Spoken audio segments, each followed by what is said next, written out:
पाव किलो कोबी मोठ्या मोठ्या फोडी करून जारमध्ये घालून बारीक करून घेतला. त्याच्यानंतर एक कांदा आणि 7-8 हिरव्या मिरच्या, कांदासुद्धा आणि हिरव्या मिरच्या जारमध्ये घालून त्यासुद्धा बारीक करून घेतल्या. कढईमध्ये 3 पळी तेल घालून घेतले. तेल चांगले गरम झाले. त्याच्यामध्ये लगेच राई जिरे टाकून तडतडायला लागले की लगेच चिरून घेतलेली कांदा मिरची घालून घ्यायची.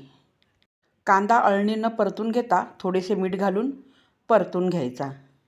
तुम्हाला वाटेल कोबीच्या भाजीमध्ये कोणी कांदा घालतं का? नाही.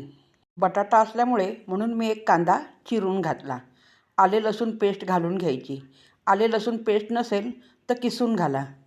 पण तुम्ही एकदा कांदा घालून भाजी बनवून बघा. खायला खूप चवदार लागते आणि त्याच्यामध्ये कांदा आहे असं कळतसुद्धा नाही. इथे मी पाव किलो कोबीसाठी एकच बटाट्याच्या फोडी करून घातल्या आहेत. बटाट्याच्या फोडी करताना पातळ आणि छोट्या फोडी घालायच्या म्हणजे बटाटा लवकर शिजवून निघतो. आता त्याच्यामध्ये 1 टीस्पून हिंग घालून 1 चमचा हळद पावडर घालून चांगले परतून घ्यायचे.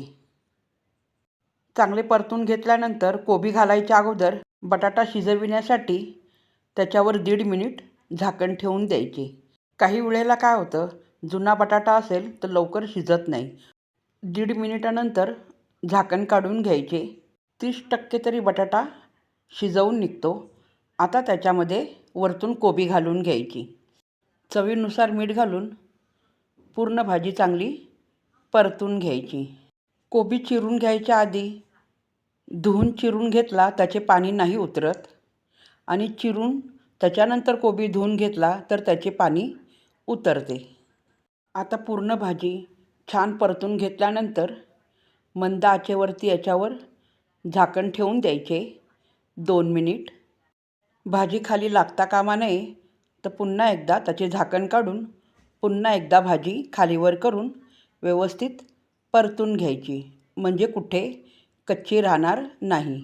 पुन्हा एकदा त्याच्यावरती 1 ते 1.5 मिनिट झाकण ठेवून 1.5 मिनिटानंतर पुन्हा एकदा झाकण काढून घ्यायचे. भाजी छान शिजवून झाली. आता गॅस बंद करून टाकायचा.